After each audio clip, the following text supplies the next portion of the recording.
Hello দর্শক, সবাইকে সালাম এবং শুভেচ্ছা জানিয়ে শুরু করছি আজকের টাইম এক্সক্লুসিভ। আশা করি সবাই ভালো আছেন এবং আজকে যে বিষয়গুলো আলোচনা করব তা জানাচ্ছি আপনাদের। আজকের বিষয়ের মধ্যে আছে যে হোম কেয়ার নিয়ে কমিউনিটিতে দুশ্চিন্তা এবং সেবাগ্রহীতা যারা আছেন তারা কি করণীয় তাদের, এই বিষয়টি আজকে আলোচনা করব আমরা। বাংলাদেশের ভোটে আমেরিকান ন্যাচারালাইজ সিটিজেন যারা, তারা যদি অংশগ্রহণ করেন, ভোট দেন, এখান থেকে আপনারা যেমন অনেকেই ভোট দিচ্ছেন, তাহলে সাংবিধানিক জটিলতা ও আইনের কোনো ধরনের জটিলতায় তারা পড়বেন কিনা, এই বিষয়টি আজকে আলোচনা করব। আজকে আলোচনা করব যে টাইনালন নিয়ে ট্রাম্পের টাগ অফ ওয়ার এবং অধিকতর গবেষণার দাবি জানিয়েছেন নারী ও গবেষক যারা আছেন। তারা বলছেন যে এই বিষয়ে আরও অনেক বেশি গবেষণার প্রয়োজন। প্রচণ্ড শীতে বিপর্যস্ত জীবন এবং এই সময়ে কিভাবে আপনি সুস্থ থাকবেন, এই বিষয়টি আজকে আলোচনা করব। বাংলাদেশে নিযুক্ত ভারতীয় কূটনীতিকদের পরিবার পরিজন ফিরিয়ে নেওয়ার খবর বেরিয়েছে কাগজে, নিয়ে কৌতূহল এবং উদ্বেগও আছে কিছুটা, এই বিষয়টি জানার চেষ্টা করব। এবং গ্রিনল্যান্ড নিয়ে চরম উত্তেজনা, উদ্বেগ বাড়ছে এবং হোয়াট ইজ দ্য লেটেস্ট, এই বিষয়গুলো জানবো। আজকে অতিথি যারা আছেন তাদের মধ্যে যুক্ত হবেন অনেকদিন পরে doctor BM. Atikuzzaman, attorney Mir Mizanur Rahman, Syed আলামিন রাসেল এবং ইব্রাহিম চৌধুরী খুকন। শুরু করবো দিনের আপডেট জানাচ্ছেন নাজমুল হাসান। ধন্যবাদ আবু তাহের এবং ধন্যবাদ টাইম টেলিভিশনের সকল দর্শক, শ্রোতা এবং প্যানেলিস্ট সবাইকে সালাম এবং শুভেচ্ছা। আশা করি আপনারা সবাই ভালো আছেন আজকে। এবং আজকে হচ্ছে জানুয়ারি মাসের 20 তারিখ, মঙ্গলবার। গত বছর এই দিনটিতে প্রেসিডেন্ট ট্রাম্প দ্বিতীয় মেয়াদে দায়িত্বভার গ্রহণের শপথ গ্রহণ করেছিলেন এবং আজ তার 1 বছর মেয়াদ পূর্তি হলো। এবং এই 1 বছর মেয়াদ পূর্তির দিনে তিনি হোয়াইট হাউসে সাংবাদিক সম্মেলনে অংশ নিয়েছেন এবং সাংবাদিকদের বিভিন্ন প্রশ্নের উত্তর দিয়েছেন।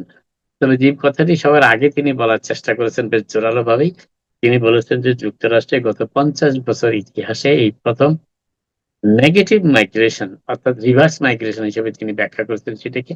অর্থাৎ যুক্তরাষ্ট্রে যেই পরিমাণ মানুষ প্রবেশ করেছে তার থেকে বেশি মানুষ যুক্তরাষ্ট্র ত্যাগ করেছে। এবং আরেকটি বিষয়, সীমান্ত দিয়ে অবৈধ প্রবেশ একেবারে শূন্যের কোঠায় নামিয়ে আনা হয়েছে এই 1 বছরের মেয়াদকালে। এবং এটি তার বড় সাফল্য হিসাবেই তিনি তার প্রেসিডেন্সির 1 বছরের মেয়াদের সবচেয়ে বড় সাফল্য হিসেবে তুলে ধরার প্রয়াস পেয়েছেন। মিনেসোটায় আইস অভিযান সম্পর্কে তিনি বলেছেন যে আইসের লোকজন দায়িত্ব পালন করতে গিয়ে কিছুটা ভুল করতেই পারে এবং তাদেরও ভুল হতে পারে। তবে আইসের মূল উদ্দেশ্য হচ্ছে যুক্তরাষ্ট্র থেকে যারা যুক্তরাষ্ট্রের নাগরিকদের নিরাপত্তার ব্যাপারে হুমকি হয়ে দাঁড়াচ্ছে তাদেরকে যত দ্রুত সম্ভব যুক্তরাষ্ট্র থেকে বহিষ্কার করা যায়। এবং আপনারা জানেন মাস কয়েক আগে পাশ হওয়া বিগ বিউটিফুল বিলে প্রায় $75 বিলিয়ন বাজেট রাখা হয়েছিল শুধু হোমল্যান্ড সিকিউরিটির জন্যে। এবং সেই বাজেটের একটি বড় অংশ ব্যয় করে আমি গতকালও আপনাদের জানিয়েছিলাম যে আরো 12,000 মানুষ আইসে যোগ দিয়েছে, চাকরিতে নিয়োগ দেওয়া হয়েছে তাদেরকে। এবং প্রেসিডেন্ট ট্রাম্পের এই ডিপোর্টেশন প্রক্রিয়াকে দ্রুত কার্যকর করার জন্য তারা সবাই মাঠে নেমে পড়েছে। 22,000। যুক্তরাষ্ট্রের অনেক স্টেটে এত পুলিশ বাহিনী নেই। ফেডারেল সরকারের আইস এখন যতটা আইনি এবং কাস্টম এনফোর্সমেন্ট যতটা শক্তিশালী, এবং আরো এই আইসের চাকরিতে যোগ দেওয়ার জন্য উৎসাহ ভাতা বোনাস হিসাবে প্রতি জনকে যাদের চাকরিতে সুযোগ দেওয়া হয়েছে $50,000 নগদ প্রদান করা হয়েছে শুভেচ্ছা বা ভাতা হিসাবে। এবং এর ফলে যে আইস এত শক্তিশালী অবস্থানে গিয়েছে তার কারণে প্রেসিডেন্ট ট্রাম্পের সেই যুক্তরাষ্ট্র থেকে ডিপোর্টেশন প্রক্রিয়াকে দ্রুত কার্যকর করার কাজে তাদের ভূমিকা অপরিসীম, সেটি প্রেসিডেন্ট আজকে উল্লেখ করেছেন। তবে আরেকটি কথা তিনি যে কথাটা বলার চেষ্টা করছিলাম সেটি গত কয়েকদিন ধরে বলেছি যে ভাইস প্রেসিডেন্ট জেডি ভ্যান্স জানিয়েছেন আনুষ্ঠানিকভাবে যে এই পর্যন্ত প্রেসিডেন্ট ট্রাম্প দায়িত্বভার গ্রহণের পর 2 মিলিয়নের মতো মানুষ, তার থেকে সামান্য কিছু বেশি হবে, যে তাদেরকে যুক্তরাষ্ট্র থেকে ডিপোর্ট করা হয়েছে অথবা কেউ সেলফ ডিপোর্টেশনের সুযোগ নিয়ে যুক্তরাষ্ট্র থেকে চলে গিয়েছেন। প্রায় 2 মিলিয়নের মতো মানুষ। ভাইস প্রেসিডেন্ট জেডি ভ্যান্সের হিসাব অনুযায়ী যুক্তরাষ্ট্রে এখনো আরো প্রায় 2.5 মিলিয়নের মতো মানুষ রয়েছেন যারা যুক্তরাষ্ট্রে যাদের বৈধভাবে বসবাসের কোনো অনুমতি নেই। এই 2.5 মিলিয়ন লোককে খুঁজে বের করে এজন্য প্রয়োজন হলে দরজা থেকে দরজা পর্যন্ত আইস কর্মকর্তারা, অফিসাররা যাবেন এবং এই 2.5 মিলিয়ন মানুষকে যুক্তরাষ্ট্র থেকে বহিষ্কার করা হবে। আরেকটি বিষয় যেটি স্পষ্ট করে বিভিন্নভাবে ইউএস, সিআইএস, আইস কর্তৃপক্ষ এমনকি হোমল্যান্ড সিকিউরিটি থেকেও বলা হচ্ছে যে যুক্তরাষ্ট্রে এখন থেকে কারোই আর অবৈধভাবে বসবাসের কোনো সুযোগ রাখা হচ্ছে না।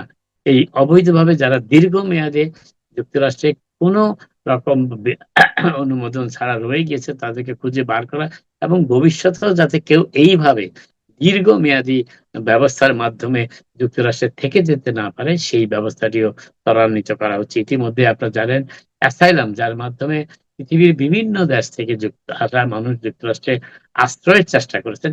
সেই আশ্রয় প্রক্রিয়াকে অনেকটা কঠিন করে ফেলা হয়েছে এবং ইতিমধ্যেই সে আশ্রয় প্রক্রিয়ার প্রসেসিংটাও কমিয়ে ফেলা হয়েছে। ৭৫ টি দেশ থেকে ভিসা প্রসেসিং, ইমিগ্রেন্ট ভিসা আমি বলবো, প্রসেসিং বন্ধ করে দেওয়া হয়েছে। অতএব প্রেসিডেন্ট ট্রাম্প ইমিগ্রেশনের ব্যাপারে সাম্প্রতিক ইতিহাসে সবথেকে কঠোর মনোভাব গ্রহণ করেছেন যুক্তরাষ্ট্রে এই অবৈধ ইমিগ্রেশন প্রক্রিয়াকে থামিয়ে দেওয়ার জন্য এবং অবৈধ ইমিগ্রেশন প্রক্রিয়ার মাধ্যমে যারা যুক্তরাষ্ট্রে দীর্ঘদিন ধরে বসবাসের সুযোগ পেয়েছেন তাদেরকে খুঁজে খুঁজে বের করে যুক্তরাষ্ট্র থেকে বহিষ্কারের কাজটি।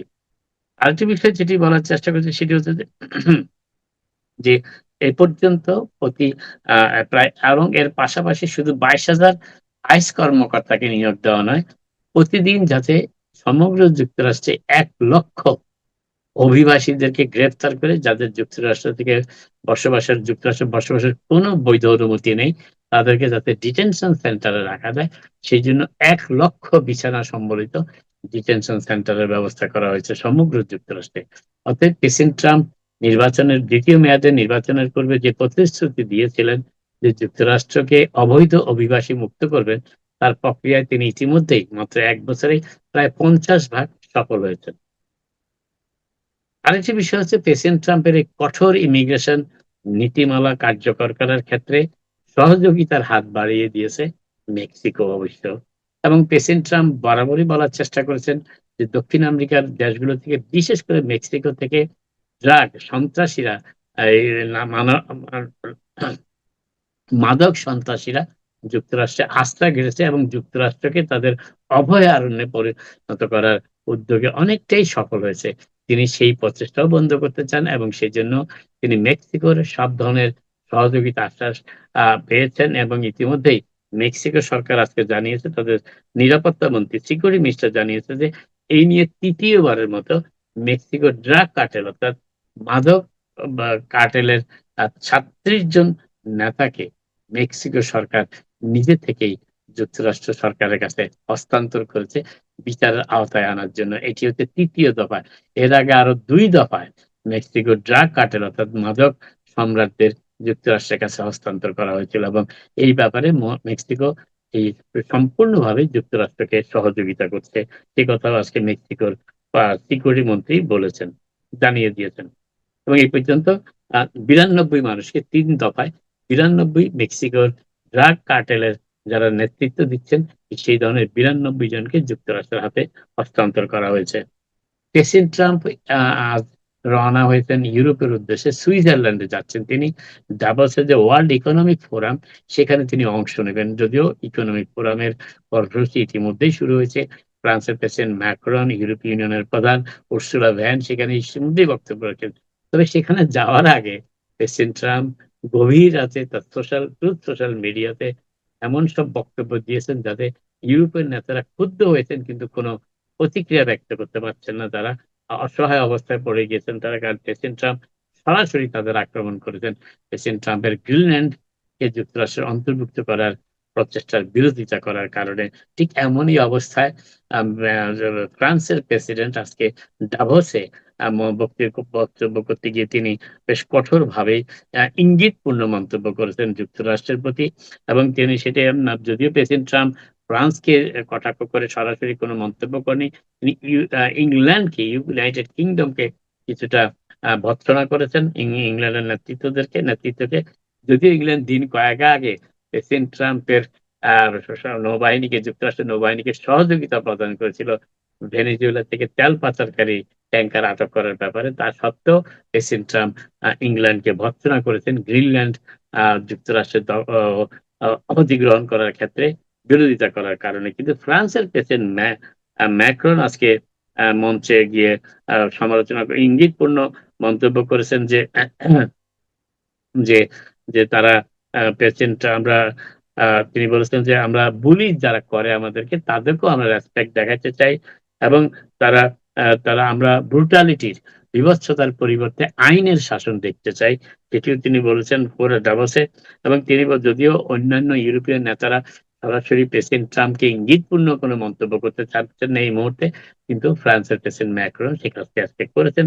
যদিও তিনি সরাসরি যুক্তরাষ্ট্রের প্রেসিডেন্টকে নাম সেখানে উচ্চারণ করেননি এবং বিশেষ করে ম্যাক্রন ক্ষুব্ধ হয়েছেন যে প্রেসিডেন্ট ট্রাম্প ইউরোপের ৮টি দেশের বিরুদ্ধে ইতিমধ্যেই যাদের সাথে একটি ট্যারিফ চুক্তি হয়েছে কয়েক মাস আগে, সেই চুক্তির বরখেলাপ করে প্রেসিডেন্ট ট্রাম্প একতরফাভাবে আরো 10% শুল্ক আরোপ করতে চান। এই ব্যাপারে ফ্রান্সের প্রেসিডেন্ট যথেষ্ট ক্ষুব্ধ প্রতিক্রিয়া ব্যক্ত করেছেন।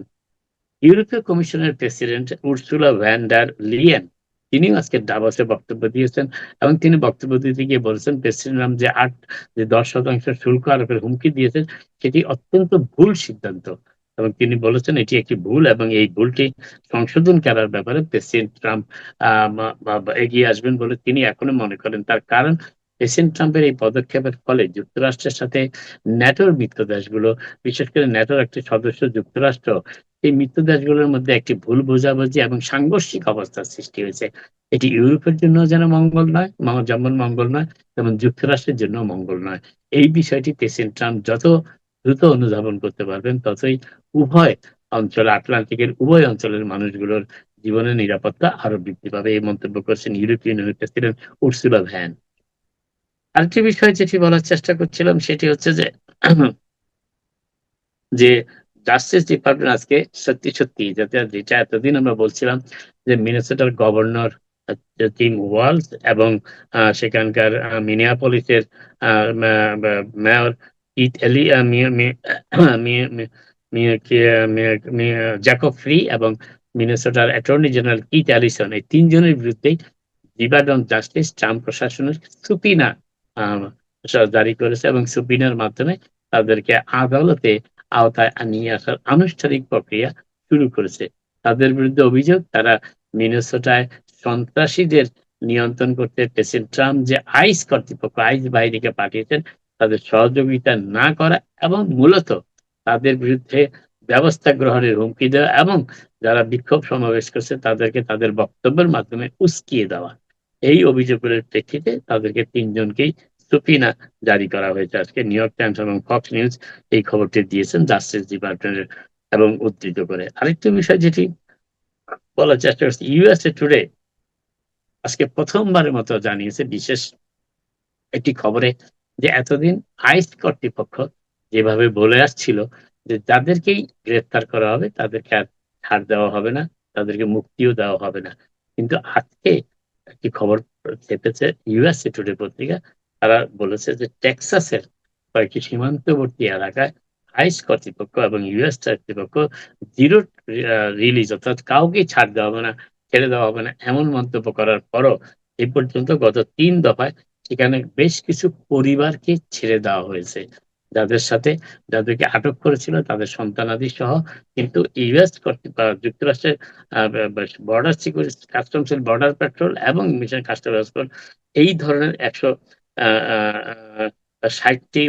জন কে মুক্তি দিয়েছে যাদের মধ্যে অর্ধেকই হচ্ছে শিশু এবং কিশোর। এবং জানুয়ারির ১৭ তারিখ থেকেই তাদের মুক্তি দেওয়া শুরু হয়েছে টেক্সাসের লারেডো এলাকার সীমান্ত থেকে এবং এই পর্যন্ত আরো আগামী ২ অথবা ৩ দিন গড়পড়তায় প্রতিদিন ১০০ থেকে ১৫০ মানুষকে এইভাবে ছেড়ে দেওয়া হবে যাদেরকে এতদিন আটক রাখা হয়েছে এবং এই তথ্যটি দিয়েছেন সেখানকার একটি গির্জার চার্চের প্যাস্টর।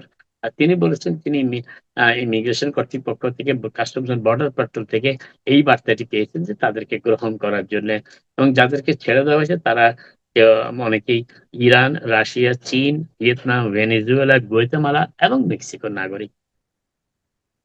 সেই প্যাস্টর মাইক স্মিথ অবশ্য বলেছেন তিনি একটি নট ফর প্রফিট হোল্ডিং প্রতিষ্ঠানও দেখাশোনা করেন এবং সেই ইউনাইটেড মেথডিস্ট চার্চ এবং ইউনাইটেড ওমেন অফ ফেইথ তারা বলেছেন যে তারা এই পর্যন্ত জানুয়ারি মাসের ১৭, জানুয়ারি মাসের ১৯ তারিখেই এই পরিবারগুলোকে গ্রহণ করেছেন লারেডো মেক্সিকো আর লারেডো টেক্সাস সীমান্তে।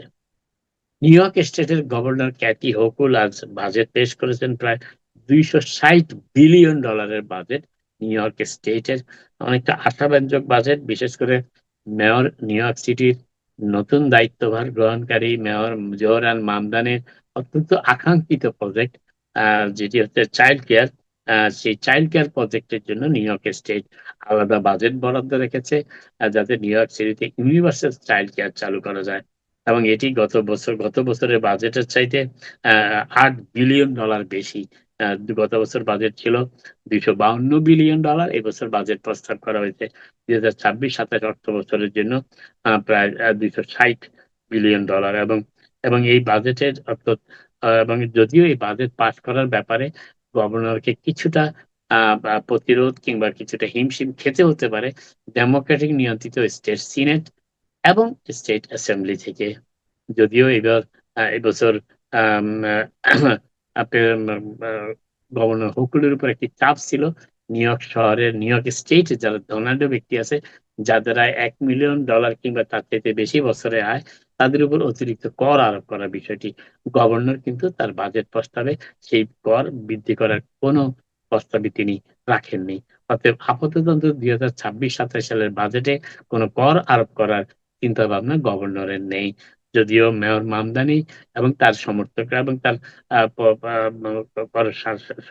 মেয়র মামদানি অফিসের কর্মকর্তারা গভর্নরের উপরে চাপ সৃষ্টি করেছিলেন। কিছুটা হলো নিউ ইয়র্ক সিটির ধনাঢ্য ব্যক্তিদের উপর অতিরিক্ত করের বোঝা চাপিয়ে দিয়ে নিউ ইয়র্ক সিটিতে মেয়র মামদানি ভাষায় জনকল্যাণমূলক কাজগুলো করতে চাচ্ছেন, যার মধ্যে অ্যাফোর্ডেবল হাউজিং, ফ্রি বাস সর্বস্ব সার্ভিস নিউ ইয়র্ক সিটিতে, সেগুলোর অর্থ যোগান দেওয়া যায়। কিন্তু গভর্নর হুকুল এটি তার নির্বাচনের বছর, অর্থাৎ এই বিষয়ে তিনি কোনো নাড়াচড়াই করতে চান না। তিনি ট্যাক্স বৃদ্ধির কোনো সম্ভাবনাই রাখেননি তার বাজেট প্রস্তাবে।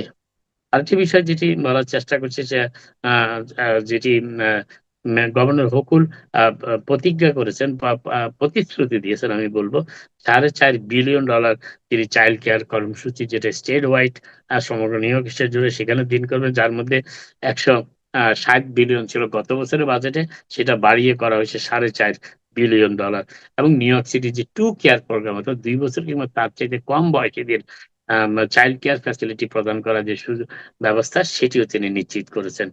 এবং এবং 2 বছর থেকে বেশি যারা বয়স্ক, তাদেরকেও সেখানে অন্তর্ভুক্ত করা হবে। এবং $210 বিলিয়ন আলাদা করে রাখা হয়েছে যারা প্রি-কে, যারা 4 বছর কিংবা তার চাইতে বেশি বয়স্ক, সমগ্র নিউ ইয়র্ক স্টেটে প্রি-কে ব্যবস্থার অর্থায়নের জন্য এই অতিরিক্ত অর্থ $210 মিলিয়ন বরাদ্দ রাখা হয়েছে। আরেকটা জিনিস যেটি রাখা হয়েছে সেটি হচ্ছে যে কোনো প্রকার আয়কর বৃদ্ধি করা হবে না কোনো ধরনের, এবং ফ্র্যাঞ্চাইজ ট্যাক্স 7.25% উন্নীত করার একটা প্রস্তাব তিনি রেখেছেন, যেটি 2021 সালে সাবেক গভর্নর অ্যান্ড্রু কুমোর কাছ থেকে সময় থেকেই এটি চালু করা হয়েছিল। এবং গভর্নর হুকুল 2023 সালের বাজেটেও সেটি অব্যাহত রেখেছিলেন। নিউ ইয়র্ক সিটির একজন পুলিশ সার্জেন্টকে আজকে গ্রেফতার করা হয়েছে তার বিরুদ্ধে যৌন অপরাধের অভিযোগে। এবং তিনি একটি যারা টেলিফোনে যারা বিভিন্ন ধরনের অভিযোগ করে থাকেন, বিশেষ করে যৌন হামলার, সেই হামলা অভিযোগ করার পর 911 কল আসার পর যেই পুলিশ বাহিনীর কাছে কলটি যায়, পরিস্থিতি মোকাবেলা পুলিশ বাহিনীর একজন সদস্য এই ধরনের গিয়ে সাথে নিয়ে মহিলার টিপে তার সতীর্থদের সামনেই, এবং এতে মহিলা খুবই তিনি 911 কল করেছিলেন থেকে জন্য, কিন্তু তিনি নিজেই যৌন হামলার শিকার হন, তাও নিউ ইয়র্ক সিটির একজন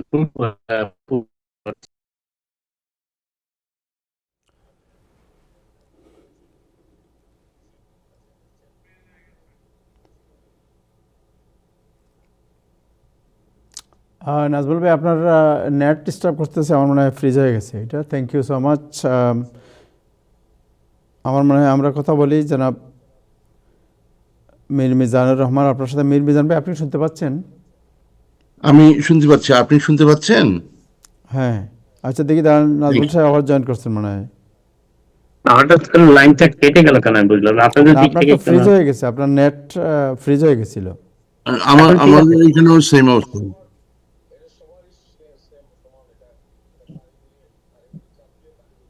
জি। ওকে, তালহা, তার নাম তালহা আহমেদ, 28 বছর বয়স্ক। তিনি একজন মুসলিম, তবে তার বংশোদ্ভূত কোন দেশে সেটি এখনো পুরোপুরি জানা যায়নি। এবং এই গত ডিসেম্বরের 30 তারিখের ঘটনা এটি। 911 কল করার পর তালার নেতৃত্বে পুলিশ বাহিনী একটি দল সেখানে গিয়েছিল, এবং তালা যে মহিলা অভিযোগ করেছিলেন যৌন হামলার, তিনি নিজেই তালহা কর্তৃক যৌন হামলার শিকার হয়েছেন। তাকে ইতিমধ্যেই গ্রেফতার করা হয়েছে, তাকে সাসপেন্ড করা হয়েছে, তাকে কোনো প্রকার বেতন দেওয়া হচ্ছে না সেই তালহাকে, এবং তাকে আইনের সোপর্দ করা হয়েছে ইতিমধ্যেই। এবং যদিও এই বিষয়টি পুলিশ ডিপার্টমেন্টের পক্ষ থেকে এখনো কোনো মন্তব্য করা হয়নি, শুধু গ্রেপ্তারের খবরটি ছাড়া হয়েছে। যদিও তাকে নন বেল অপরাধ সত্ত্বেও তাকে জামিন দেওয়া হয়েছে ইতিমধ্যেই, এবং তাকে জামিনের বাবদ কোনো অর্থ রাখা হয়নি। 2019 সালে তিনি নিউ ইয়র্ক সিটির পুলিশ বাহিনীতে যোগ দিয়েছেন। আরেকটি তথ্য, গুরুত্বপূর্ণ তথ্য হচ্ছে নিউ ইয়র্ক স্টেটের ডিপার্টমেন্ট মোটর ভেহিকেল, ডিএমভি যাকে আমরা বলে থাকি, এটি আগামী 13 ফেব্রুয়ারি দুপুর 2টা থেকে 18 ফেব্রুয়ারি পর্যন্ত সম্পূর্ণ বন্ধ থাকবে। এই সময়তে কোনো প্রকার লাইসেন্স নবায়ন, রিনিউ, আবেদন, ডিএমভি সংক্রান্ত কোনো কর্মই করা যাবে না। তার কারণ ডিপার্টমেন্ট মোটর ভেহিকেলস এর সব ধরনের সফটওয়্যার আপডেট হবে এই সময়। এবং এই ডিপার্টমেন্ট মোটর ভেহিকেলস এর অনেকগুলো সফটওয়্যার এক সময়ের গভর্নর নেলসন রকেফেলার যখন গভর্নর ছিলেন সেই সময় শুরু করা হয়েছিল, সেগুলো আর পরিবর্তন করা হয়নি, সংশোধনও করা হয়নি, পরিবর্তন করা হয়নি। এই যাত্রায় সমস্ত সফটওয়্যার ডিএমবির পরিবর্তন করা হচ্ছে, নতুন ভাবে সেগুলো চালু করা হবে। এই জন্য আবারও বলে রাখি, ডিএমবির কোনো কর্মকাণ্ড আগামী নিউ ইয়র্ক স্টেটের অবশ্য ফেব্রুয়ারি 13 তারিখ দুপুর 2টা থেকে ফেব্রুয়ারি 18 তারিখ রাত 12টা পর্যন্ত কোনো প্রকার ডিএমবির কার্যক্রম সম্পাদন করা যাবে না। সেটি টেলিফোনেও না, অনলাইনেও না, ফিজিক্যালিও না, শারীরিকভাবে গিয়েও না। ডিএমবির অফিস সম্পূর্ণ বন্ধ থাকবে। আপাতত এখানে শেষ করি, আবার আপনাদের সাথে কথা হবে। আপনারা সবাই ভালো থাকুন। Thank you so much, thank you Nazmul Hasan, thank you জনাব মীর মিজানুর রহমান, আপনাকে অনেক ধন্যবাদ, খুব ভালো লাগছে আপনাকে দেখে। অ্যান্ড সৈয়দ আলামির রাসেল, অনেকদিন পরে আপনাকে পেলাম, আপনাকেও ওয়েলকাম। অ্যান্ড দেন আমাদের হেলালুদ্দিন রানা যুক্ত হয়েছেন মিশিগান থেকে। সো আমরা পর্যায়ক্রমে যাই, প্রথমে যাই একটু জরুরি বিষয়ে। রাসেল ভাই আপনার জন্য ভালো, এটা একটু আমরা মীর মিজান ভাইকে পেয়েছি, একটু আলাপ করি। মীর মিজান ভাই, আপনার কাছ থেকে জানতে চাই যে আপনি জানেন যে এইবার প্রথম বাংলাদেশে অনেকেই এই দেশ থেকে ভোট দিচ্ছেন, এরা আমেরিকান সিটিজেন, তারা এনডিআই ন্যাশনাল আইডি যেটা এটা করেছেন, এবং এইটা করে আপনার এখান থেকে ভোট দিচ্ছেন। সো আমেরিকান সিটিজেনশিপ নেওয়ার পরে নর্মালি আমরা বলি যে আমরা বিদেশি কোনো নাগরিকত্ব, আমরা আর বিদেশের কারোর কাছে আমাদের আনুগত্য নেই, নাগরিকত্ব নেই, আমরা আমেরিকান সিটিজেন। এই অবস্থায় আমেরিকান সিটিজেনশিপের যে ওথ এবং বাংলাদেশের নির্বাচনের যে অংশগ্রহণ বা ভোট দেওয়া, এটার সাথে সাংঘর্ষিক কোনো বিষয় ঘটছে কিনা, এবং ফিউচারে কোনো ধরনের কনসিকুয়েন্স ফেস করতে হবে কিনা, আপনি কি মনে করেন? না, হবে না, কোনো সমস্যা হবে না। আপনি আমেরিকান সিটিজেনশিপ রেখেও আপনি অন্য দেশের সিটিজেনশিপ রাখতে পারেন, যেমন আপনার যেটা জন্মভূমি বাংলাদেশ, ওটার কারণে আপনার আমেরিকান সিটিজেনশিপের কোনো ক্ষতি হবে না। যদি আপনি এখানে সিটিজেন না হয়ে এখানে ভোট দিতেন তাহলে সেটা একটা ইস্যু হতো। কিন্তু এটা আপনি আমেরিকান সিটিজেনশিপ রেখে যেই কথাটা বললেন, যে প্রশ্নটা করলেন, এটার কারণে আপনার আমেরিকান সিটিজেনশিপের কোনো ক্ষতি হবে না। প্রশ্ন আছে এখানে মীর মিজান ভাই, যে আমি যখন নাগরিকত্ব নেই, আমি তো তখন মানে ওথ নিয়ে আমি আমার আগের সমস্ত নাগরিকত্ব ডিনাউন্স করলাম, করে আমি আমেরিকার সিটিজেন হলাম। এখন আমি আবার এখানে ভোট দিতে যাই, ওই ভোট নিয়ে আবার রাজনীতির ঝগড়াঝাড়িতে বাংলাদেশে ঢুকি। এখন আমেরিকা যদি বলে মানে আমেরিকার নাগরিকত্বের বিষয়টা না, এখন যে অবস্থা চলতেছে চারিদিকে, যদি বলে যে তুমি না আগে মিয়া একবার কইলা যে তুমি তোমার দেশের নাগরিকত্ব বাদ দিছো, এখন আবার এইদিকে দৌড়াও কেন? তো এইটার কি কোনো নৈতিক প্রশ্ন আসে কিনা, এটাই আমি মানে আমার প্রশ্ন আপনার কাছে। এই প্রশ্নের উত্তর দিয়েছি, এইমাত্রই দিয়েছি, হ্যাঁ, এবং ওইটাই আমার শেষ কথা। আপনি যে শব্দটা বললেন, ডিনাউন্স করেছেন ইত্যাদি, যেভাবেই যা আপনি বলতে চাচ্ছেন, আপনি বলতে পারেন, কিন্তু ইন্টারপ্রিটেশনটা হচ্ছে এই, আপনি বাংলাদেশের নাগরিকত্ব ত্যাগ করেননি। সো আপনি আজকে এত সংযত ভাষায় কথা বলছেন, আমি ঠিক বুঝতে পারছি না। মনে হচ্ছে যে আপনি একদম মানে মাপাকো একটা ওয়ার্ড মুখে নিয়ে বসেছেন, বাইরে আপনি যাচ্ছেনই না। আপনাকে আমরা চেষ্টা করছি বাইরে আনার, কিন্তু কোনোভাবে বাইরে আনা যাচ্ছে না। কারণটা কি? ও, ব্যাপারটা হচ্ছে এটা নিয়ে খেলামেলার কিছু নাই। মানে একটা হচ্ছে চায়ের দোকানে তর্ক, হ্যাঁ, আমি সেই ওইরকম কোনো পরিবেশ সৃষ্টি করতে চাচ্ছি না। হ্যাঁ, এই টাইমের যে টাইম এক্সক্লুসিভ, জি। আমি টাইম সম্পর্কে অত কিছু জানি না, যেহেতু আমি এটার ম্যানেজমেন্টের সাথে বা মানে আপনার অত ক্লোজ কেউ না, কিন্তু আমরা আপনি দূর তো আমার থেকে যা খুবই শুনি ক্লোজ। এই, that's very kind of you. কিন্তু আমি শুনেছি বিভিন্ন জনের কাছে, এই উইকেন্ডও নামাজ পড়তে গিয়ে আরো অনেকের সাথে দেখা হয়েছে, আমি কি বলেছি এটা একেবারে শব্দটাও বলে দিলেন। হ্যাঁ, তো মানুষে এটা দেখে, এটার উপরে অনেক কিছু নির্ভর করে। আমরা যদি এটা নিয়ে গল্প করি, এটা ইহা হইতে পারে, উহা হইতে পারে, এই জাতীয় জিনিস মানুষকে ক্ষতিগ্রস্ত করবে। অনেক আপনারা যদি ধন্যবাদ। বাংলাদেশে ইলেকশনে ভোট দিতে চান, জি, আমি কথাটা শেষ করি। জি। আপনারা এবার বাংলাদেশে ভোট দিবেন কিনা, এনআইডি নেবেন কিনা, এগুলো আপনার একান্তই ব্যক্তিগত সিদ্ধান্ত। এটার কারণে আপনার আমেরিকান সিটিজেনশিপের কোনো ক্ষতি হবে না। আমরা অন্য ব্যাপারে যেতে পারি আর কি, আমার কাছে অন্তত। Thank you, thank you so much. So আপনাকে শেষ একটা প্রশ্ন করতে চাই, বেশি সময় নেব না আপনার, যে না যুক্তরাষ্ট্রে না, যে বেশি সময় না, আমি অন্য আরো টপিক আছে, ওগুলোর ব্যাপারে আলাপ করতে পারি আর কি। জি জি, হ্যাঁ, অন্য প্রসঙ্গে যাই, অন্য প্রসঙ্গে যাই, যে যুক্তরাষ্ট্রের যে অ্যাসাইলামের যে এখন যে ট্রাম্প সাহেবের যে ইমিগ্রেশন যে রেস্ট্রিকশন, বাংলাদেশের উপর রেস্ট্রিকশন, আপনার ভিসা ইস্যু বন্ধ করা, তারপরে বিভিন্ন প্রোগ্রামকে স্থগিত করে দেওয়া, এই সব ব্যাপার নিয়ে আপনার বিশেষ করে রাজনৈতিক আশ্রয়, এই সব ব্যাপার নিয়ে আপনার হোয়াট ইজ ইয়োর সাজেশন, যে যারা এখন ইমিগ্রেশন সুবিধা নিতে চান, তারা কোন কোন ক্ষেত্রে খোলা আছে যে এই ক্ষেত্রে সুবিধা নিতে পারেন? আচ্ছা, আমাকে যদি একটু সুযোগ দেন, কারণ ওই যে নাজরুল ভাই একটা ব্যাপারে বললেন যে টেক্সাসে কিছু লোককে ছেড়ে দেওয়া হচ্ছে, যদিও ডিটেইন করা হয়েছে, তাদেরকে ডিপোর্ট করা হচ্ছে না।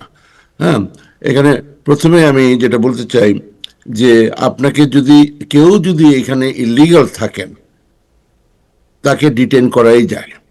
কথা হচ্ছে ডিপোর্ট করা যায় কিনা, দুই জিনিস। হ্যাঁ, যেমন এই সব এখানে আমার কাছে আছে, আমি একটা সেকেন্ড, আর 1:30টার সময় 15 তারিখে আমার একটা হিয়ারিং ছিল ম্যাসাচুসেটসে। হ্যাঁ, বস্টনে না, আরেকটা জায়গায়, কিন্তু ম্যাসাচুসেটসে ডিটেইন কেস, তাকে বের করলাম। হ্যাঁ, হিয়ারিং করে বের করলাম যে বন্ড রিডিটারমিনেশন হিয়ারিং। হ্যাঁ, প্রথমে ডিটারমিনেশন ছিল, তাকে রেখে দিবে এবং রেখে দিয়েছে। আমি বন্ড রিডিটারমিনেশন হিয়ারিং এর জন্য আবেদন করলাম, হিয়ারিং করলাম, এবং সে বেরিয়ে গেছে। তো ফলে এটা হচ্ছে, এটা বিভিন্ন জায়গায় হচ্ছে, শুধু টেক্সাসে না। আমরা হয়তো জানি না, যেমন আমি জানি বিকজ আমি এই হিয়ারিংটা করেছি, আমার ক্লায়েন্ট বেরিয়েছে। তো ফলে কি জন্য বলে এটা এখনো সম্ভব, এই হচ্ছে কথাটা। আর তারপরে আপনার ব্যাপারে যাচ্ছি আমি, যে কেউ যদি অ্যাসাইলাম অ্যাপ্লিকেশনের জন্য আপনার অবস্থা, এরকম একটা অবস্থা আছে যে আপনি অ্যাপ্লাই করতে পারেন, আপনি অ্যাপ্লাই করবেন। হ্যাঁ, কোনো কিছু বন্ধ রাখবেন না, ফ্যামিলি পিটিশন বন্ধ রাখবেন না। এটা হয়তো পজ হয়েছে, আর একটু দেখে শুনে দিবে, সময় নিচ্ছে, সিকিউরিটি ক্লিয়ারেন্সের জন্য হয়তো সময় লাগছে, কিন্তু যদি আপনি না করেন, আপনি আরো পিছিয়ে গেলেন। হ্যাঁ, তো ফলে এমনিও যেমন ফ্যামিলি ভিসায় ওই যে যারা কনসুলার প্রসেসিং করেন, ডিকিউ হওয়ার পরও ওই 2 মাস পরে পরে এক একটা লাভ লেটার আসতে থাকে, কিছুদিন অপেক্ষা করেন, পিছিয়ে, এগুলা আগেই ছিল, এখনো থাকবে এবং বাড়বে। তা আপনি যদি অ্যাপ্লাই না করেন, তাহলে তো আপনি আরো পিছিয়ে যাবেন। আজকে খুলে দেখি, যদি ইউএস সিটিজেন এখানে কারোর জন্য I-130 ইমিগ্রেন্ট পিটিশন ফাইল করেন, সেটা আগে 2-3 মাসের মধ্যে হয়ে যেত, এমনও হয়েছে ইমিগ্রেন্ট পিটিশনটা। তারপরে দেখা শুরু করলাম 17 মাস লাগে, ভয়ঙ্কর অবস্থা। আজকে খুলে দেখি 49, মানে 49.5 মাস সময় লাগছে। ভাবতে পারেন, ইউএস সিটিজেন তার হাজবেন্ডের জন্য অ্যাপ্লাই করেছে, 49.5 মাস সময় লাগতেছে।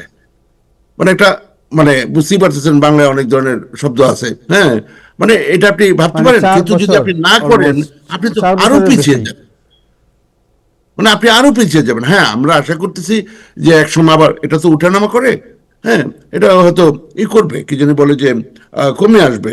হ্যাঁ, ওই যে আমি আপনার এই, অনুষ্ঠানে যেই লাস্ট যেদিন সুযোগ পেলাম কথা বলার, সেখানে আপনি বলতেছিলেন যে আপনার একটা আশাবাদ কিছুদিনের মধ্যেই অবস্থাটা বদলাবে, হ্যাঁ, আপনার মুখে ফুলচন্দন পড়ুক, হ্যাঁ, তো এরকম আর হতেই পারে, কিন্তু এই মুহূর্তে আজকের খবর হচ্ছে 49.5 মান্থস।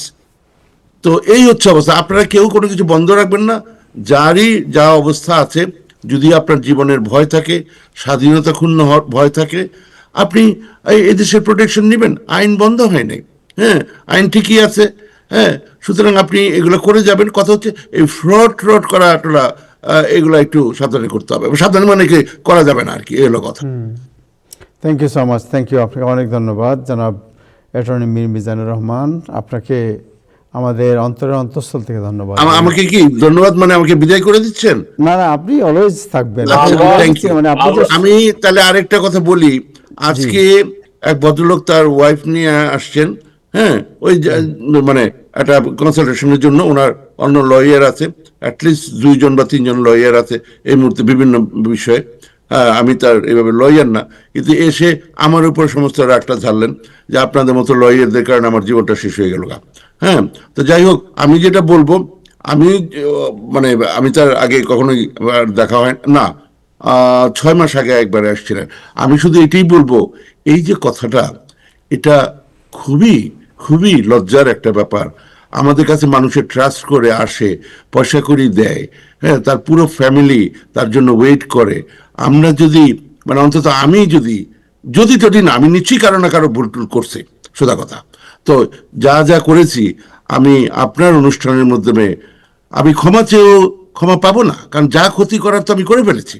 হ্যাঁ, ভবিষ্যতে যেন আমি না করি সেজন্য দোয়া করবেন। এটা শুধু দোয়া না, এটা বেসিক পাওনা, মানে আপনার মানে যারা আসে তাদের। তো এটার জন্য মনটা ভালো না, হ্যাঁ, তাদের অনেক দিন ধরে পেন্ডিং, এটা ডিনাই হয়, ওটা ডিনাই হয়, এই কারণে হয়, সেই কারণে হয়। তো এই যে বিষয়গুলা মনে খুব বেদনা দেয়। আমি গত 2 রাত অফিসে ঘুমাইছি, আপনি যদি এখন মুখ খোলাতে চান, এই হলো কথা। কারণ আমি 12 তারিখে দেশে থেকে ফিরছি, তারপরে এত কাজ, আমি আর বাসায় ফিরি না। আজকে এসে এই গোসল করে আপনার অনুষ্ঠানে যোগ দিলাম। আচ্ছা, ধন্যবাদ। Thank you so much, thank you. আপনার এই যে কমিউনিটি সার্ভিস, এই সার্ভিস। যে আমি একটা লাইন বলি, আমরা শুনেন, আমরা অনেকেই শুনতে চাই মানে আইনজীবীর কাছে আমি যা শুনতে চাই তিনি যেন তাই বলেন, কিন্তু আমরা জানি যে এই পেশার উপর, আমি এই পেশায় কিছুদিন ছিলাম, এর জন্য জানি এটা কি চাপ যায়।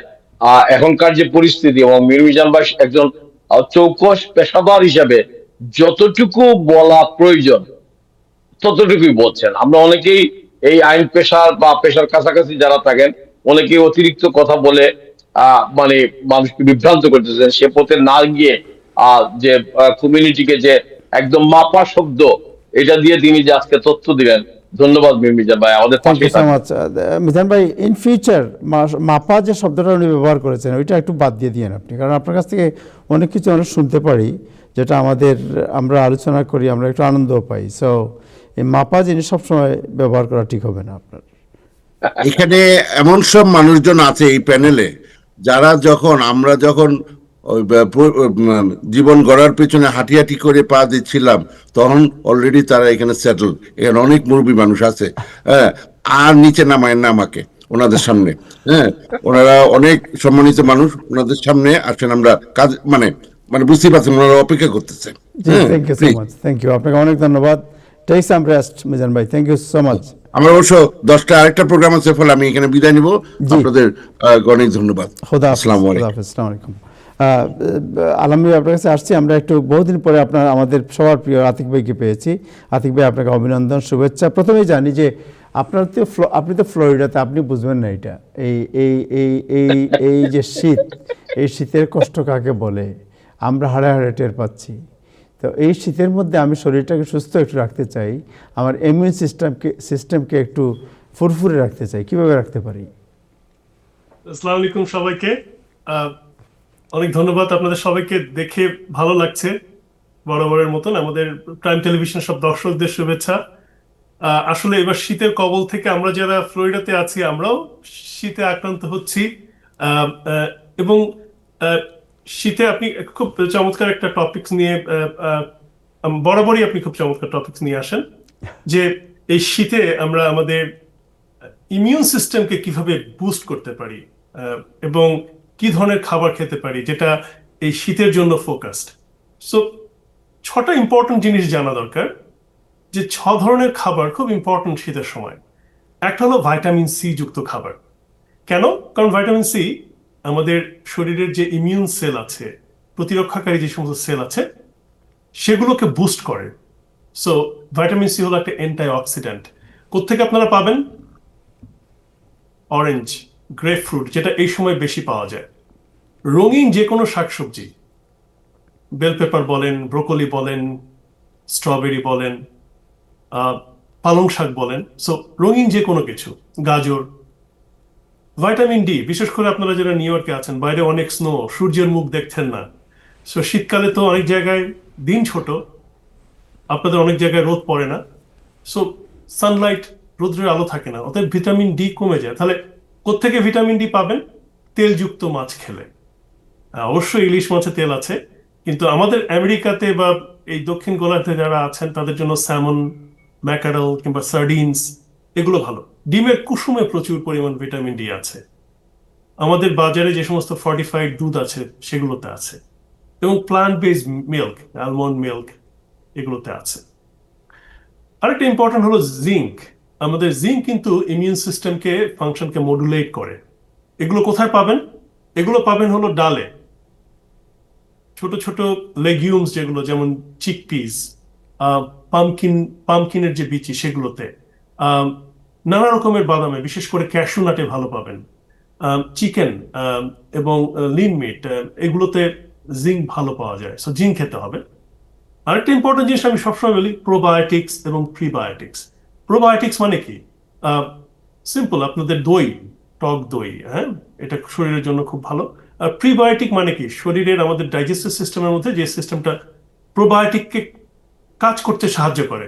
খুব মানে সাধারণ জিনিস হলো আমাদের কলা, আম, আমাদের খাবার আমরা যেগুলো খুব সহজে ইউজ করি, গার্লিক, অনিয়ন, হ্যাঁ, এগুলো এই দেশে যেগুলো পাওয়া যায় তার মধ্যে অ্যাসপারাগাস আছে, আর্টিচোক আছে, যেটা শীতকালে পাওয়া যায়, ওগুলো ভালো। ওমেগা 3 ফ্যাটি অ্যাসিড, এটা আমাদের ইমিউন সিস্টেমকে রেগুলেট করে। কোথায় কোথায় ওমেগা 3 ফ্যাটি অ্যাসিড পাবেন?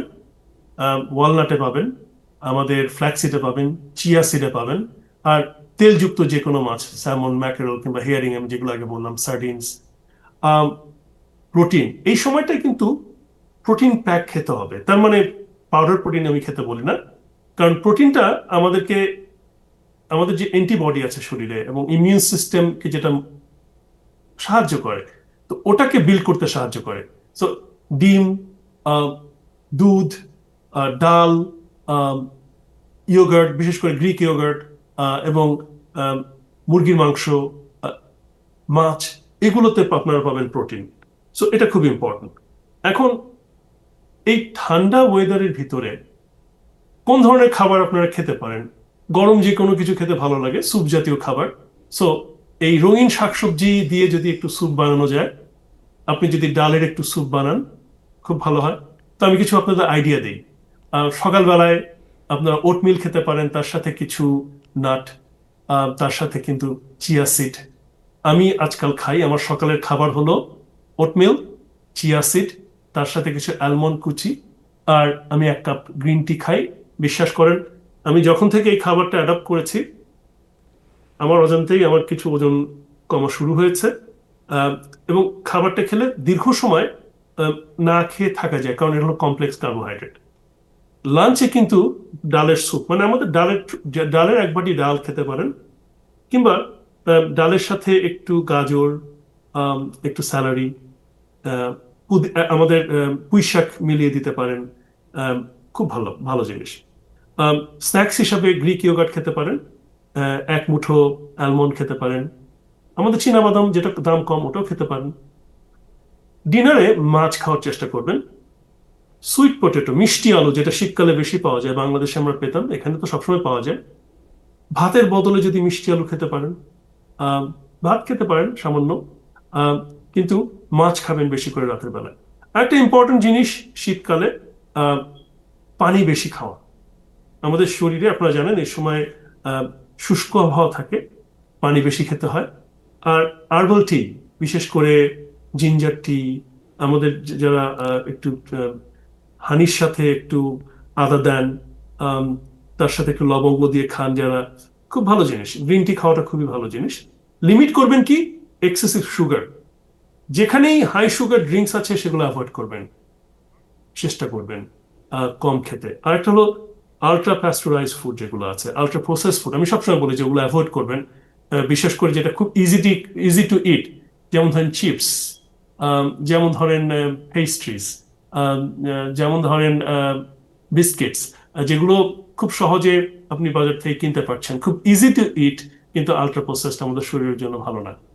সো এই সময়ের পাশাপাশি আর কয়েকটা জিনিস আমি যেটা বলবো আপনাকে, এই সময় ঘুমটা খুব দরকার আমাদের ইমিউন সিস্টেমকে রিপেয়ার করার জন্য। সো অ্যাডিকুয়েট স্লিপ, 7 ঘন্টা ঘুমানো। স্ট্রেস ম্যানেজমেন্টটা খুব দরকার, কারণ স্ট্রেস কিন্তু আমাদের ইমিউন সিস্টেমকে কমিয়ে দেয়। আর এই জন্য দেখবেন যে যারা খুব ট্রাভেল করেন তাদের প্রায় ইনফেকশন হয়, রেসপিরেটরি ইনফেকশন হয়, কারণ ঘুম কম হয়, স্ট্রেস বেড়ে যায়। সো এই সময়টায় চেষ্টা করবেন খুব বেশি ট্রাভেল না করার জন্য। একটু রেগুলারলি একটু মডারেট এক্সারসাইজ করার চেষ্টা করবেন। যাদের বাসায় হাঁটার ব্যবস্থা আছে, বিশেষ করে সাইকেল আছে কিংবা হাঁটার মেশিন আছে, সেগুলো ব্যবহার করবেন। পানি বেশি করে খাবেন। সো এগুলোই হলো সবচেয়ে ইম্পর্টেন্ট জিনিস শীতকালে মেনে চলার জন্য। ধন্যবাদ। Thank you so much, thank you Atik ভাই, আপনাকে অনেক ধন্যবাদ সময় দেওয়ার জন্য। বিউটিফুল। এনি কোয়েশ্চেন আলামিন ভাই? না, আসসালামু আলাইকুম। আতিক ভাই তো আমার অগ্রজ, এই জন্য শুনে খুব ভালো লাগলো আপনার ভাবে বললেন আর কি।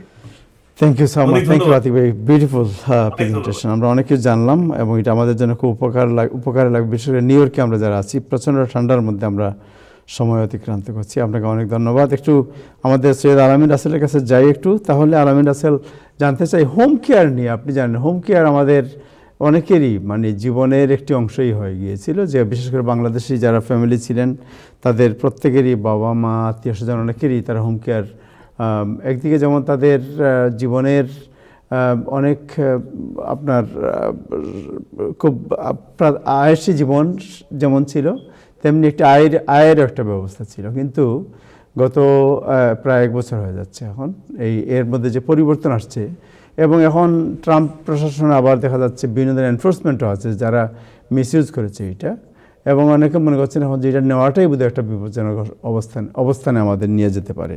So what is your suggestion, what is the latest of the আপনার এই হোম কেয়ারের যে সার্ভিস, এই সার্ভিসের? ধন্যবাদ সাহের ভাই এবং টাইম টেলিভিশনের সকল দর্শক এবং আমার যারা প্যানেলিস্ট আছেন। তো বিষয়টা হলো যে হোম কেয়ারটা আসলে বন্ধ হচ্ছে না। হোম কেয়ার যেভাবে ছিল, যেভাবে চলছিল সেভাবেই চলবে, সেভাবেই চলছে। আহ পাশাপাশি আপনার দেখবেন যে আপনার হোম কেয়ারের যারা কেয়ার গিভার আছেন, যারা আপনার সার্ভিসটা প্রোভাইড করছেন কনজিউমারকে, মানে পেশেন্টকে, তাদের কিন্তু আওয়ারলি যে ওয়েজটা আছে, বেতনটা আছে, সেটা জানুয়ারির 1 তারিখ থেকে বাড়ানো হয়েছে 55 পয়সা করে। তো এই 55 পয়সা নিউ ইয়র্ক সিটি, নিউ ইয়র্কের বাইরে যারা আছেন এবং আপনার লং আইল্যান্ডের 2টো কাউন্টিতে সব জায়গায় 55 পয়সা করে প্রতি ঘন্টায় বাড়ানো হয়েছে। সো হোম কেয়ারের যে বিষয়টা ছিল, যে অনেকের মধ্যে যে আতঙ্কটা আছে বা আতঙ্কটা চলছে, বা আমিও শুনেছি কিছু কিছু পোস্ট, সেটা হলো যে হোম কেয়ার বন্ধ হয়ে যাচ্ছে, বা আপনি যেটা বললেন যে নেওয়াটা ঠিক আছে কিনা। তো বিষয়টা সবকিছু ডিপেন্ড করছে হলো যে আপনি কিভাবে এটাকে ব্যবহার করছেন, তাই না? যে সার্ভিসটা আপনি কিভাবে নিচ্ছেন বা কিভাবে দিচ্ছেন তার উপর ডিপেন্ড করছে। গত 1 বছর ধরে যে পরিবর্তনটা চলে এসছে, বিশেষ করে সিডিপ্যাপ প্রোগ্রামটাতে, সেই প্রোগ্রাম যেভাবে ছিল পিপিএল এর কাছে, সে পিপিএল সেভাবে রান করছে প্রোগ্রামটা, এবং যে কারণে গভর্নমেন্ট আপনার পিপিএল কে প্রোগ্রামটা হ্যান্ড ওভার করে, সেটা কিন্তু গভর্নমেন্ট সাকসেস হয়েছে। কয়েক বিলিয়ন ডলার কিন্তু পিপিএল গভর্নমেন্টকে সেভ করে দিয়েছে। সো এটা একটা বড় অ্যাচিভমেন্ট আমি বলবো। তো এভাবেই আপনার আর যে কারণে যে ভয়টা আপনি বললেন যে ভয়টা কাজ করছে এই জন্যই যে যারা আপনার এটাকে মিস ইউজ করছেন, যেটা আমি বললাম, সেটা হলো যে একটা বাজে প্র্যাকটিস আমাদের শুধু কমিউনিটিতে না সব জায়গায় আছে। সেটা হলো যে উদাহরণস্বরূপ যে আমি যদি আমার বাবার জন্য কাজ করি, তাই না, তো নিয়ম হলো যে আমি সিডিপ্যাপ প্রোগ্রামে হোক বা লেক্সা বা পিসিএফ প্রোগ্রামে হোক, আমি বাবার জন্য বা মায়ের জন্য কাজ করছি, আমাকে ইন হাউস সার্ভিসটা এসে দিতে হবে।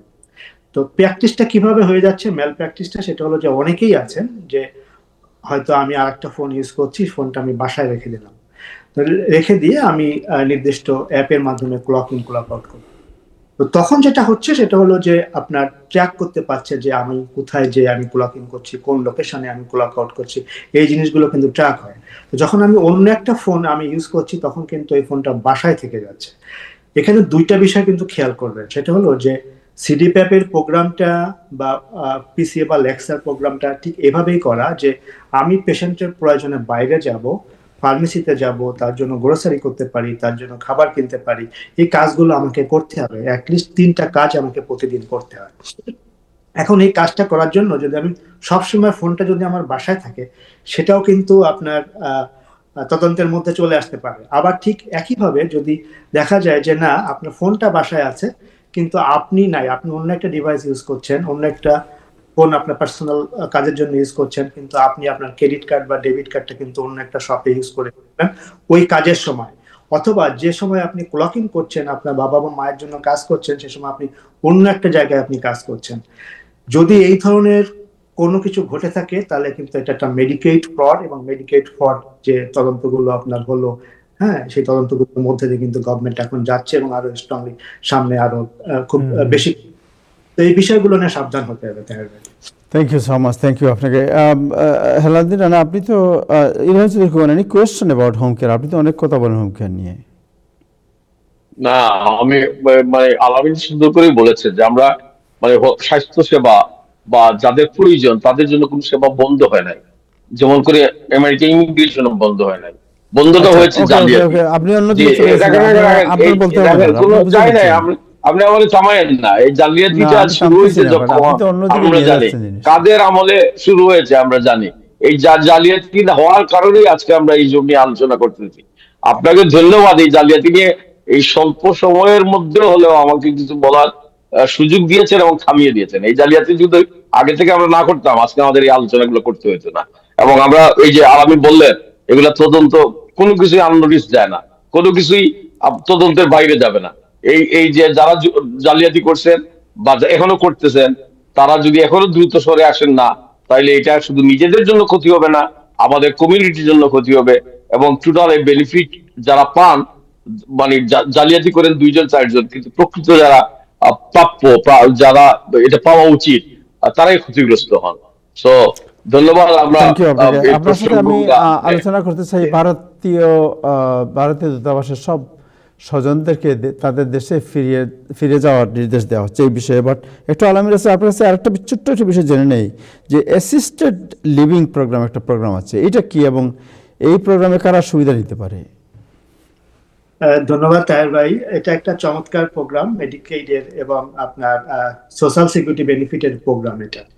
এটা এই অ্যাসিস্টেড লিভিংটা আমি যদি খুব ছোট করে বলি, সেটা হলো যে বাংলাদেশে আপনি দেখবেন যে কি বলে যে বৃদ্ধাশ্রম, যেটা, হ্যাঁ, তো বৃদ্ধাশ্রম কনসেপ্ট এটা, হ্যাঁ, তো এই কনসেপ্ট এরকম যে আমাদের কমিউনিটি কিন্তু আসলে এই বিষয়টা সম্পর্কে জানে না, যে অ্যাসিস্টেড লিভিং, সিনিয়র লিভিং, এই বিষয়গুলো আমরা কিন্তু জানি না। আমরা সাধারণত রিহ্যাব বা নার্সিং হোম বিষয়গুলো জেনে থাকি, তাই না? তো অ্যাসিস্টেড লিভিংটা হলো যে ফর এক্সাম্পল যে আমি আপনার দীর্ঘদিন ধরে আমি এখানে কাজ করেছি, আমি আপনার এখন সোশ্যাল সিকিউরিটি বেনিফিটের জন্য এলিজেবল, আমি সোশ্যাল সিকিউরিটি বেনিফিট নিচ্ছি। এখন আমাকে হয়তো কিছু সহযোগিতা আমার দরকার হয়, হ্যাঁ, যে আপনার ওষুধ খাওয়ানোর জন্য অথবা আমার গ্রুমিং এর জন্য কিছু সহযোগিতা, খুব ছোট ছোট সহযোগিতা আমার দরকার হয়, যেটা আমার বাসার ফ্যামিলি মেম্বার আমার হয়তো কেউ নাই, অথবা তারা ব্যস্ত অথবা অন্য জায়গায় থাকে। তো আমি আমার সোশ্যাল বেনিফিট যে পয়সাটা পাই, ওই পয়সাটা পে করে আমি কোথাও আমি রেসিডেন্সি নিতে পারি, আমি ওখানে থাকবো, একটা সিনিয়র বা অ্যাসিস্টেড লিভিং এ থাকবো। ওইখানে আপনার মেডিকেশন রুম থাকছে, ওইখানে আপনার ফিজিওথেরাপি থাকছে, ওইখানে আমার লজিং থাকছে, আমার থাকার ব্যবস্থা আছে, এখানে রুম ক্লিনিং এর ব্যবস্থা আছে, এখানে আপনার কি বলে আমার ডাইনিং এর ব্যবস্থা আছে, 3 বেলা আমি খেতে পাচ্ছি। সো আমাকে আমার খাওয়া, আমার ওষুধ খাওয়া, আমার রুম ক্লিনিং কোনো কিছু আমার চিন্তা করতে হচ্ছে না। আমি কি করছি, আমার সোশ্যাল সিকিউরিটি বেনিফিট দিয়ে আমি একটা অংশ সেখানে আমি পে করছি, আমার খাবারের জন্য আমি খুব সামান্য একটা অংশ পে করছি আর কি। সো এভাবে কিন্তু আপনার অ্যাসিস্টেড লিভিং কাজ করে থাকে। আর সিনিয়র লিভিংটা কাজ করে আসলে সিনিয়র লিভিং এ একটু ডিফারেন্ট, অনেকটা কাছাকাছি একটু ডিফারেন্ট, যাদের আপনার দেখা যায় যে আরো একটু অ্যাডভান্স লেভেলের সহযোগিতা লাগে, সে নিজে কিছু করতে পারছে না, হ্যাঁ, যে আপনার তার সার্বক্ষণিক সহযোগিতার জন্য লোক লাগছে, এরকম যে সার্ভিস গুলো আছে, এরকম যদি কোনো সার্ভিস লেগে থাকে তারা আপনার সিনিয়র লিভিং এর সঙ্গে যোগাযোগ করতে পারেন। আর যাদের নিজেদের ইন্ডিপেন্ডেন্টলি সবকিছু করছেন, ছোট ছোট হেল্প দরকার হয়, তারা আপনার অ্যাসিস্টেড লিভিং নিতে পারবেন। এই পেমেন্ট গুলো সাধারণত হয়ে থাকে মেডিকেড থেকে, এর পাশাপাশি আপনার সোশ্যাল সিকিউরিটি বেনিফিট থেকে এই পেমেন্ট গুলো যায় তাদের কাছে। Thank you so much, thank you, আপনাকে অনেক ধন্যবাদ সময় দেওয়ার জন্য। থ্যাংক ইউ আলামিন রাসেল, আপনাকে আসলে কমিউনিটির খুব প্রয়োজনীয় টিপসগুলো জানা দরকার ছিল এবং আপনি জানিয়ে দিলেন। ইব্রাহিম সিদ্দিক খোকন এবং হেলালুদ্দিন রানা বাংলাদেশের নির্বাচন নিয়ে একটু কথা বলতে চাই। আপনি তো পোল্ট্রিদের খবর রাখেন, এনি পোল্ট্রি ঘটেছে নাকি এখন পর্যন্ত কোনো পোল্ট্রির ঘটনা? ধন্যবাদ আবু তাহের। প্যানেলিস্ট যারা রয়েছেন আজকে বলে ফেলেন। শুভেচ্ছা। অনেকদিন পর আমি আতিক ভাইকে দেখছি। তো পোল্ট্রিবাজি এই নির্বাচনটা যদি আপনি একটু দেখেন তাহলে এখানে পোল্ট্রির খুব একটা কারণ আছে বলে আমি মনে করি না। কারণ এই গত যে পোল্ট্রির বিষয়টা এসেছিল সেটা ছিল নির্বাচনটাই ছিল আমিডামির, তো সেখানে তো পোল্ট্রিবাজি থাকবেই। এবারের নির্বাচন এমনটা হচ্ছে না। এবার তো নির্বাচনে আমার মনে হচ্ছে ইব্রাহিম সিদ্দিক খোকন, আপনি কি মনে করেন জুটের পোল্ট্রি বা জুটের মধ্যে পোল্ট্রি চলছে, কি বলেন আপনি? অবশ্যই চলতেছে এবং এটা মানে অনেকটাই মনে হচ্ছে যে মানে কে কার সাথে কত বেশি তেল মেরে মানে ক্ষমতায় কেউ মনে করতেছেন ক্ষমতায় চলে যাচ্ছেন, কেউ মনে করতেছে যে ক্ষমতা হাতছাড়া হয়ে যাচ্ছে।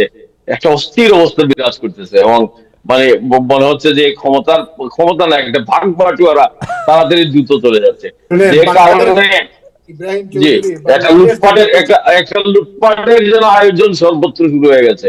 মানে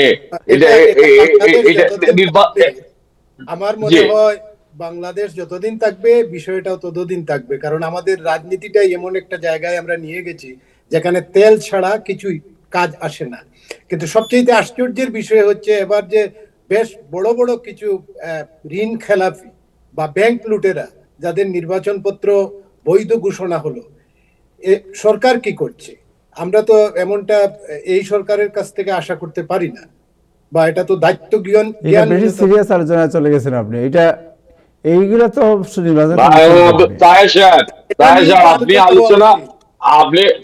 আপনি আলোচনা আবার করতে দিবেন, আবার বেশি সিরিয়াস হলে আপনি মামদানির বিপক্ষে বলতে দিবেন না, আপনি বর্তমান সরকারের বিরুদ্ধে বলতে দিবেন না। এভাবে কতদিন থামাইয়া মানে আপনি লোকজনের মুখ বন্ধ রাখবেন? এই সরকার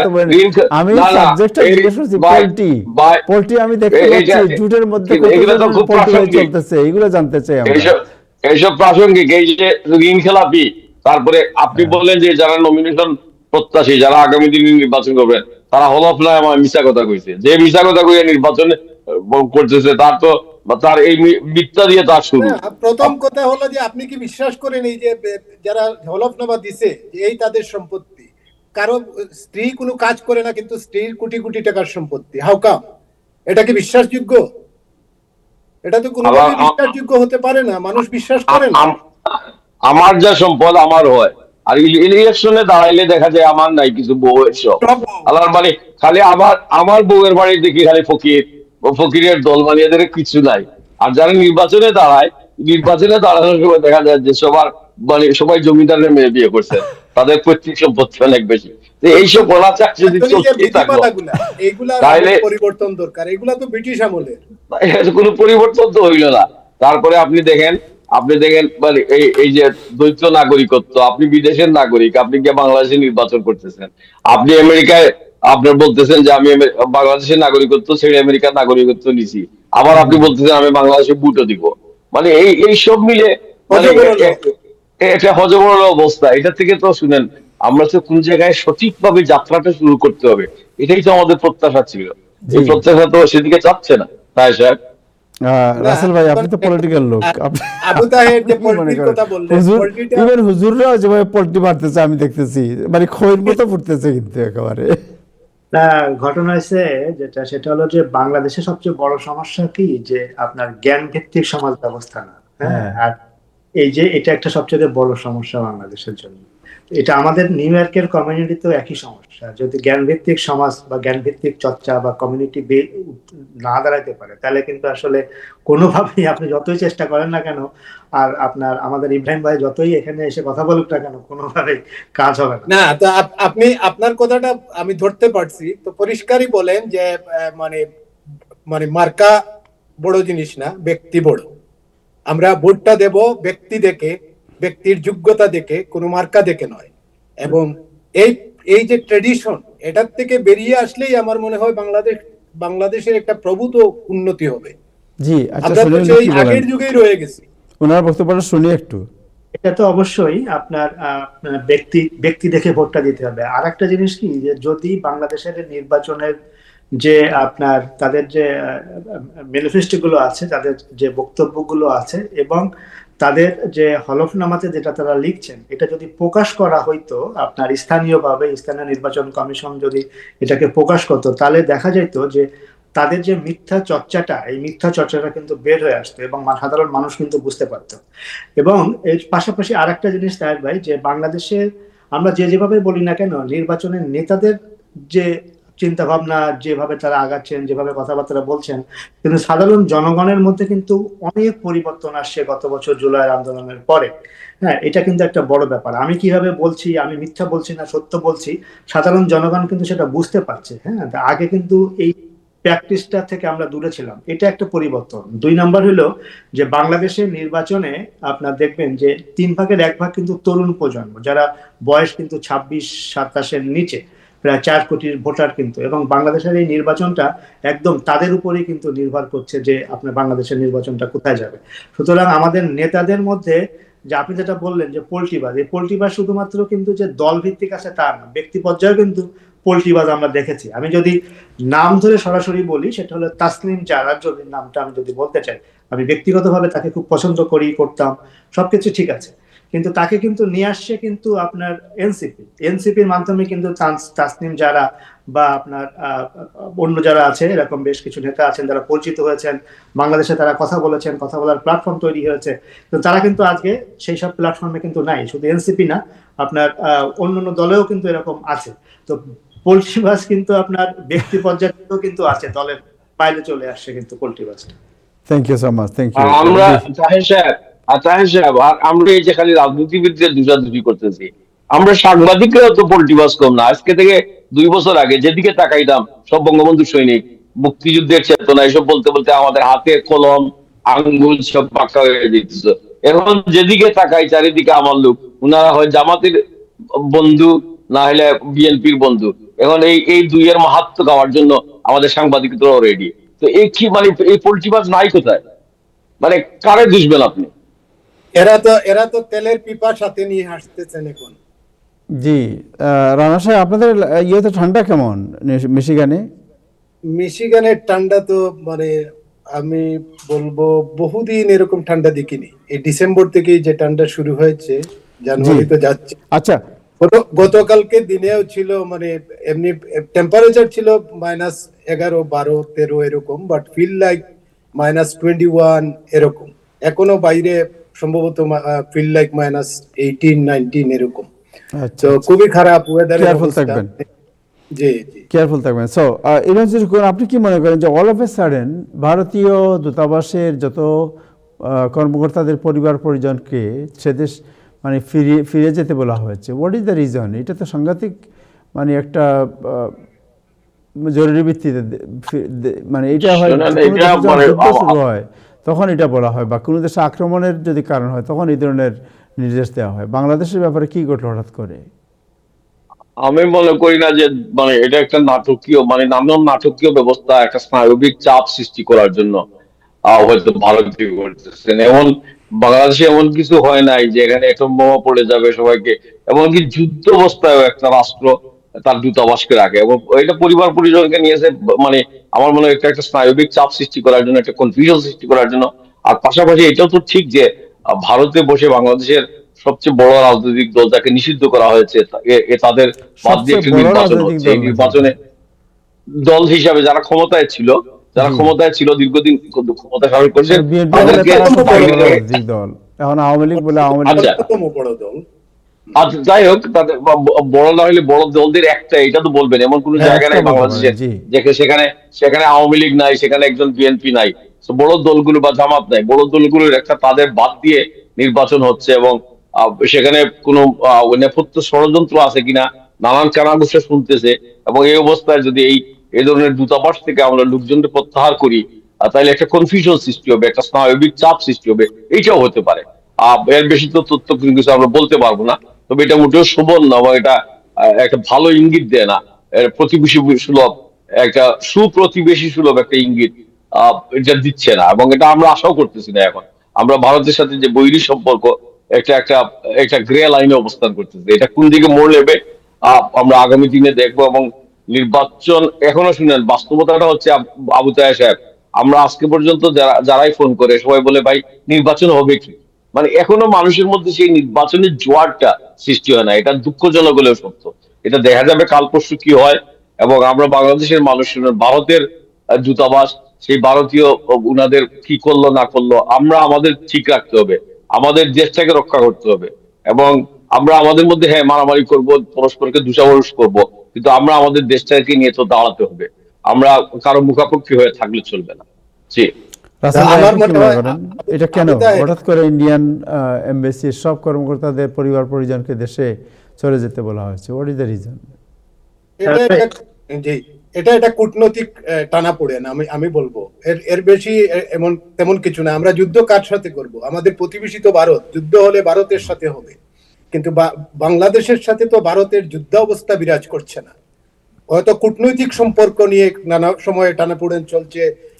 তারা ভিসা বন্ধ করেছে, ভারত, বাংলাদেশ ভিসা বন্ধ করেছে, একই পদক্ষেপ নিয়েছে। এটা তো নিতেই পারে একটা দেশ, একটা স্বাধীন সার্বভৌম দেশ। কিন্তু এই যে ক্রিকেট নিয়ে যে জটিলতা, এটাও তো ভারতের সৃষ্ট। আমার মনে হয় ইব্রাহিম ঠিকই বলেছেন যে এটা একটা কূটনৈতিক চাপ সৃষ্টি করা এবং নির্বাচনের কে সামনে রেখে একটা আওয়ামী পারপাস সার্ভ করার জন্য ভারত এটা করতেছে, যাতে বহির্বিশ্বে। হোয়াট অ্যাবাউট রাসেল ভাই, আপনি কি মনে করেন? আলামিন রাসেল। তার ভাই, আমি যদি একটু খোলাখুলি বলি, আপনার হয়তো আমি এই কথাটা বলার পরে আপনার অনেক প্রতিক্রিয়া আসতে পারে, তো তারপরে আমি একটু বলার চেষ্টা করি আমার ব্যক্তিগত মতামত। সেটা হলো যে এটা যেটা ইব্রাহিম ভাই বললেন, যেটা একটা কূটনৈতিক একটা প্রেশার ক্রিয়েট করা, এটা কিন্তু প্রথম যে এবার ঘটছে তা কিন্তু না। হ্যাঁ, এর আগেও কয়েকবার কিন্তু আমরা এটা দেখেছি যে ভারতের যে কূটনৈতিক যে প্রেশার গুলো, হ্যাঁ, যে অন্য রাজনৈতিক দলগুলো যখন ক্ষমতা ছিল, বিএনপি যখন ক্ষমতা ছিল 91 পরে, এবং তখন আমরা একবার দেখেছি, 2001-এ একবার দেখেছি ভারতের এই কাজগুলো।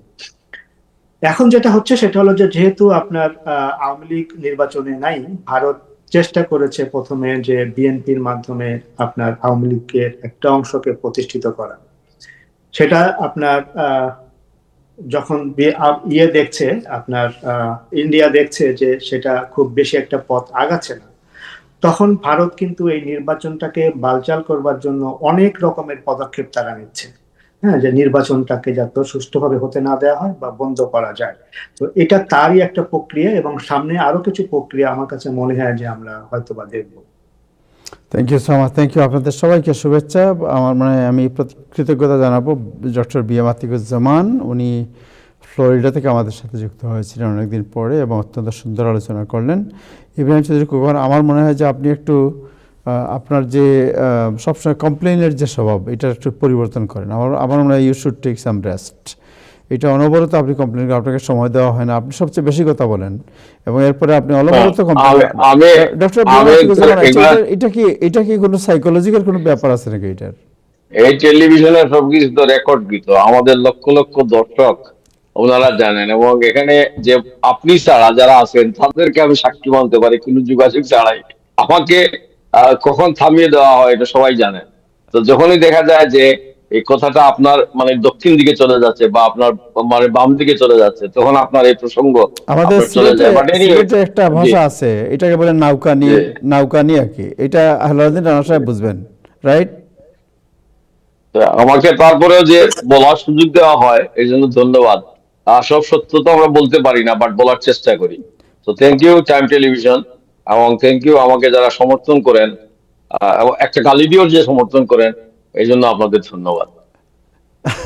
আতিক ভাই, এনি এনি এনি এনি আপনি কি মনে করেন যারা সবসময় কমপ্লেন করে তাদের, আমার কাছে মনে হয় যে they should either take rest.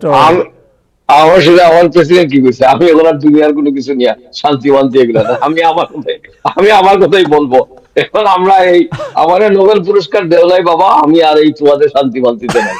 আমি আর এখন আমি আমি এখন আমার ভালো দেখবো, আমি যা মনে করি সেটাই বলবো আমাকে যখনই সুযোগ দেওয়া হবে। জি, আমি আতিক ভাই, মনে আপনার করি যে লাস্ট কমেন্ট শেষ করে আমি ফেলি। মনে করি যে আমাদের এই অনুষ্ঠানে আপনার এবং ইব্রাহিম ভাইয়ের এই যে এই এই কথাগুলো যে হয়, আপনারা যে কনভারসেশন গুলো করেন, এটা হলো আমাদের একটা কমিক ব্রেক। আমার মনে হয় এটা আপনারা আগে থেকে প্ল্যান করে আসেন এবং আমাদের সবাইকে একটা কমিক ব্রেক দেন। এবং আমি সত্যি কথা বলি, আমি এটা খুব উপভোগ করি। এটা একটা খুব সুন্দর ডেমোক্রেটিক কনভারসেশন হয় এখানে, এবং ইটস প্রিটি নাইস। আসলে আমার মনে হয় it also give a message যে আপনারা হাসি ঠাট্টার মাধ্যমেও খুব একটা কঠিন আলোচনাকে সহজ করে তুলে ধরতে পারেন। এটা আমার মনে হয় যে আমাদের সবাইকে একটা আলাদা পার্সপেক্টিভ দেয়, একটা শিক্ষা দেয় যে হ্যাঁ, আমরা খুব কঠোর আলোচনা করতে পারি, আপনার সাথে আমার মতের মিল নাও হতে পারে, কিন্তু at the end of the day we are part of this great community, and আমরা হাসি ঠাট্টা করে সেটা শেষ করে দিলাম। আমার মনে হয় this is a great perspective, এবং Thank you আমার so মনে হয় much. যে এটা it's a great comic relief. আমার কেন যেন মনে হয় যে এটা আপনারা প্রি প্ল্যান করে আসেন, এবং আমি কিন্তু খুব এনজয় করি, এবং It's আপনারা এটা no কন্টিনিউ করবেন। pre-plan, no কিন্তু pre-plan. আতিক ভাই, আতিক ভাই আপনার সবকিছু ঠিক আছে, একটা জিনিস হচ্ছে প্রি প্ল্যান না।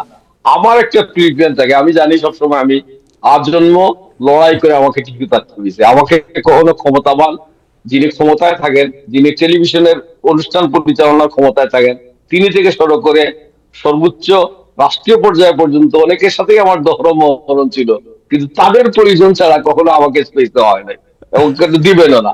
এই প্রস্তুতি নিয়ে আমি প্রতিদিন ঘুম থেকে উঠি, আবার নিদ্রা যাই। তো ধন্যবাদ ভাই। ধন্যবাদ সবাইকে, অনেক ধন্যবাদ। Thank you so much. সবাই ভালো থাকবেন, আপনাদের সবার কথা শুনে খুব ভালো লাগলো। Thank you so much. Thank you. দর্শক, আজকে এ পর্যন্ত, আগামীকাল আবার দেখা হবে। সবাই ভালো থাকবেন। খুদা হাফিজ।